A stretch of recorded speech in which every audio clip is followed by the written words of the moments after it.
काव्य का दर्द और सूरज का फैसला।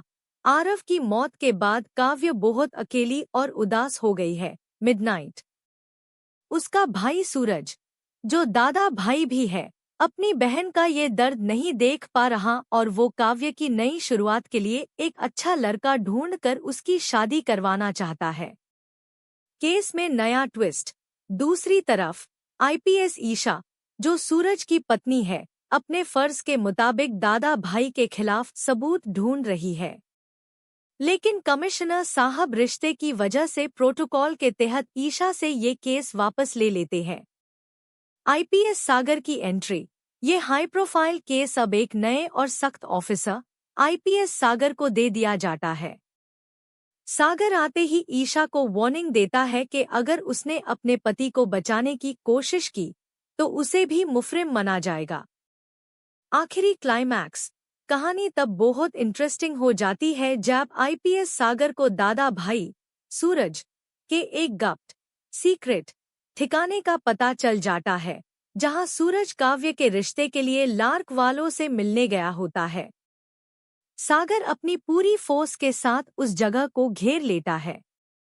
वीडियो के आखिर में पूछा गया है कि क्या ईशा सागर के पहुंचने से पहले सूरज को बचा पाएगी या नहीं। उम्मीद है आपको ये समरी समझ आ गई होगी। इस एपिसोड का सबसे बड़ा और मैं ट्विस्ट ये है कि आईपीएस ईशा से उनका केस वापस ले लिया जाता है और एक नए सख्त ऑफिसर आईपीएस सागर की एंट्री होती है।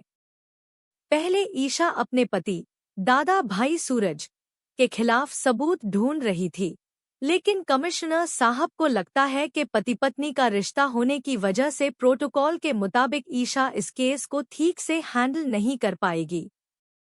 नया ऑफिसर आईपीएस सागर आते ही सीधा ईशा को चैलेंज करता है और वार्निंग देता है कि अगर उसने अपने पति को बचाने की कोशिश की तो उसे भी मुजरिम समझा जाएगा। कहानी तब और पलट जाती है जब सागर को सूरज के एक सीक्रेट ठिकाने का पता चल जाता है, जहां सूरज अपनी बहन काव्य की शादी की बात करने गया होता है और सागर पूरी पुलिस फोर्स के साथ उस जगह को घेर लेता है। अब देखना यह है कि क्या ईशा अपने पति को सागर से पहले बचा पाएगी या नहीं। आईपीएस सागर का जाल। आईपीएस सागर एक बहुत हाई नाइडर और सख्त ऑफिसर है जिसे रिलेशनशिप्स की कोई परवाह नहीं है। सूरज दादा भाई के उस सीक्रेट ठिकाने का पता चल चुका है जहां सूरज अपनी बहन काव्य के रिश्ते के सिलसिले में गया हुआ है। सागर ने पूरी पुलिस फोर्स के साथ उस जगह को चरन तरफ से घेर लिया है।